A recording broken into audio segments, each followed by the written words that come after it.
is that which will guide the humanity in the future. That is the significance of that teaching.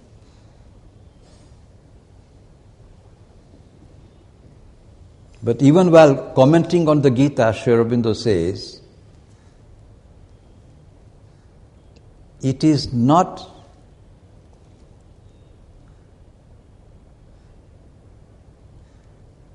an exposition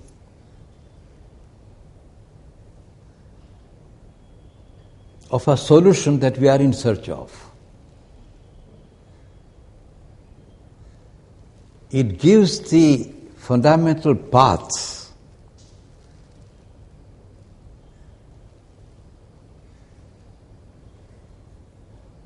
it gives the key but not the lock in which it can apply. That lock is now present. What was not present at that time is now present, that lock. The key that has been given is so important there. That key has to be applied thoroughly, fully. That is the time today in which we are. And the importance of all this is that this is not optional to mankind. If it was optional, I would say you may read the Life Divine, you may not read the Life Divine. But to all young people, at least I would say, you must read the Life Divine. It is inevitable. It is something in which you are bound to be knocked. If you are really in search, if you really want to confront the modern time in its totality, and you are obliged to, whether you like it or not, today you cannot escape globality. You are in a global world. You can't say this is my country's problem, this is that country's problem. All problems are your problems. Humanity's problems are your problems. And we are confronted with these problems and we don't even know what are the essential problems. What is that essential problem which if you can just knock it rightly, all the doors will be opened? This is the question. That is why the Life Divine is so important. And this is so important because the one instrument which humanity today on a global scale possesses is intellectuality.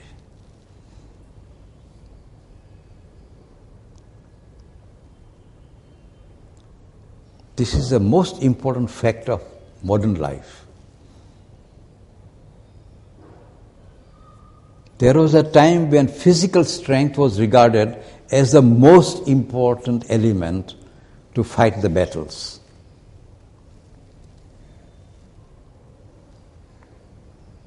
Today's mankind does not require that physical strength, that combativeness, by which you will decide the fight.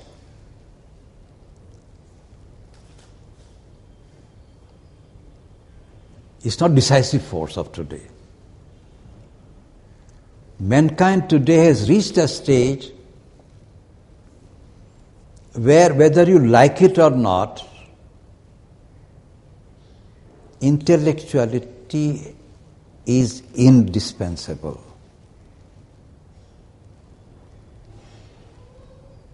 It is true, na tarkena labhyaha, that reality is not available merely by thinking. It is true.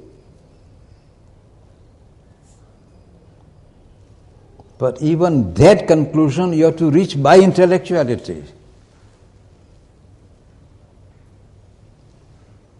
And that is the significance of intellectual stage to which we have reached today.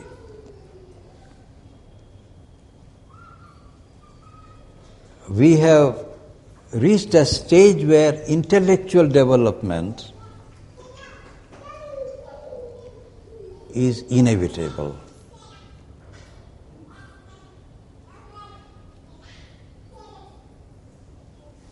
We often ask these questions today: does God exist?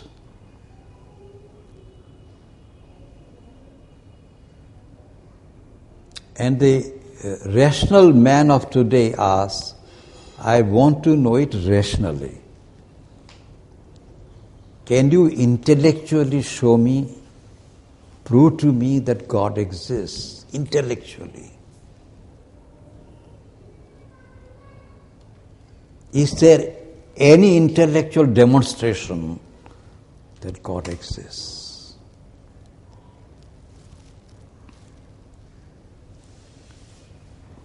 Is there any intellectual demonstration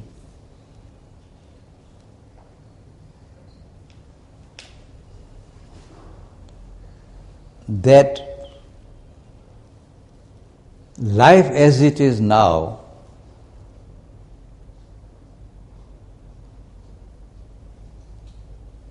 finds its true significance? Intellectually to be known. Is there a point by which intellectually I know what is the significance of life?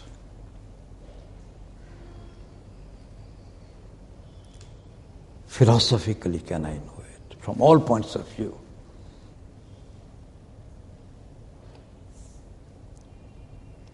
This is because in the life today, as you go around, there are multiple voices. And all have come to be known. As you travel into the world today, what is the significance of life? What am I to do in life? What is the best use of my life? Utmost that I can do, utmost I can achieve. Highest fulfillment.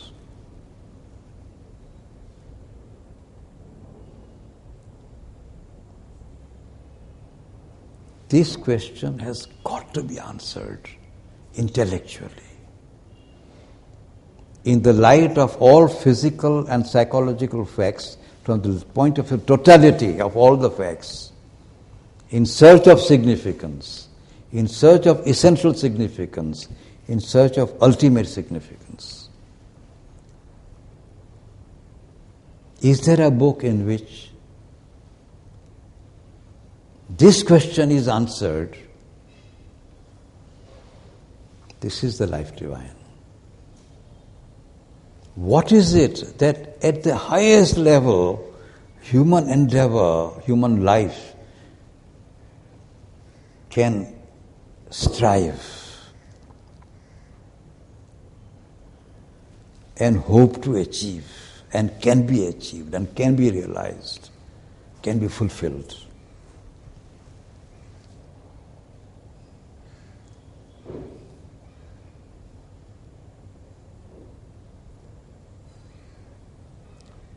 Fortunately, such a book has been written in our own times, and therefore I advise all young people to read this book. It is a most difficult book, and I would say that if you want to have the complete fulfillment of your life, develop the capacity to read this book. If you do not have the capacity now to read this book, kindly cultivate the capacity to read this book. Do not complain it is so difficult, because life is even more difficult. Compared to what you have to do in life, this book is not so difficult. This is the manual of life, and life is even more difficult. The Synthesis of Yoga, which is the other book of Sri Aurobindo, is more difficult than this. And that also I'll come to you next time saying, having read this now you read the Synthesis of Yoga. because that is the second step. Having known what is the significance of life, having known what is the endeavor to be conducted by you, what is the process by which you can arrive at it? It's a scientific book, not a philosophical book. Scientific book. What is the process by which you can do it? Even that Sri Aurobindo has discovered and found out and put before us. Even this great work has been accomplished by Sri Aurobindo. So I would say first read this book, then next program is Synthesis of Yoga. So, and then while reading the Synthesis of Yoga, along with it I'll tell you, read the human cycle, the ideal of human unity, and the last work of Sri Aurobindo is the supramental manifestation on the earth. It's a very short book, about 60 pages. You read that one. Then you are ready for the modern times. This is the preparation if you do. You are ready for the modern times. This is where we are. Then our journey starts, you might say. Really doing starts. Fortunately, once we do this, the next process is very quick. These all may be small processes, short processes. But then there is aeroplanic flight. You can fly with aeroplanic speed. Even that aeroplanic speed Sri Aurobindo has prepared for already. He has prepared the airplanes so that we can travel in them very fast.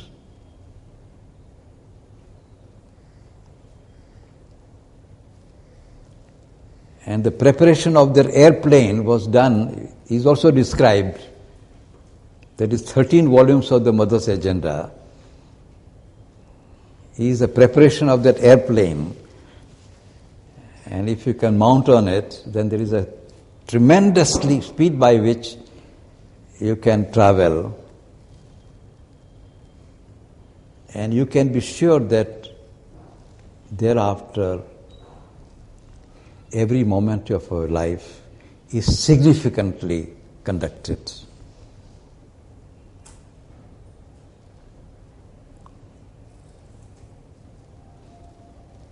So this is as a kind of a background as to why we should study the life divine. What is the main thrust of the life divine? What knowledge do we expect to gain by the study of this great work?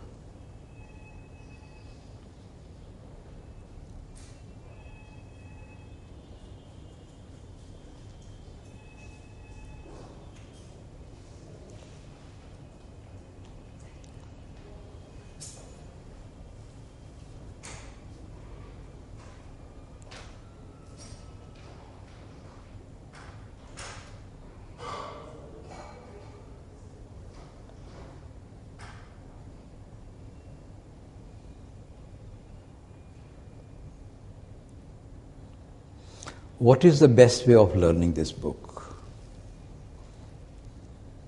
How shall we study this work?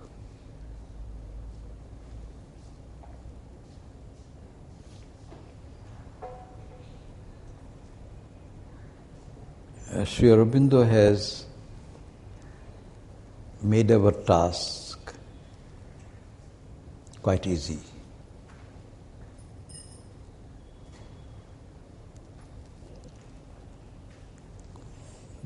Sri Aurobindo has written his book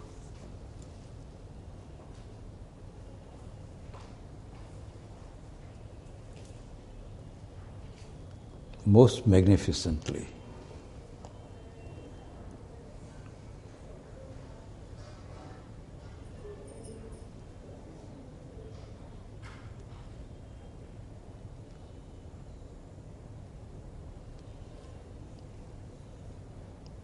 First of all, this book is to be read throughout the life.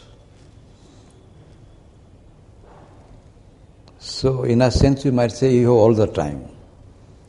The whole life is around us. And whenever you need to read, you can read. Wherever you like, you can open it. Wherever you will open will be found to be significant.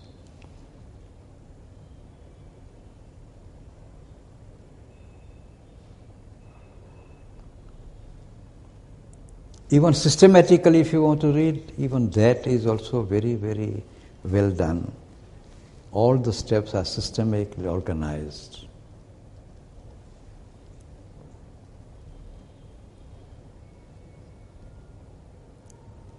If you have very short time to read, even that facility is also available in the book.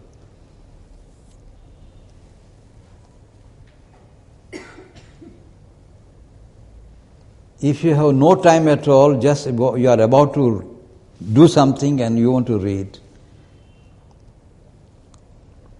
I would simply say, read the first paragraph, everything is said, everything there. It is such a great work that everything is said in the very first paragraph. And everything is said philosophically, intellectually. All the physical facts, psychological facts, all are seen totally in their essential significance, and the answer is given. If you read the very first chapter, if you have got more time to read the first chapter, it is also enough. If you have a little more time, I would say read the first 4 chapters. If you have a little more time, read the first 7 chapters.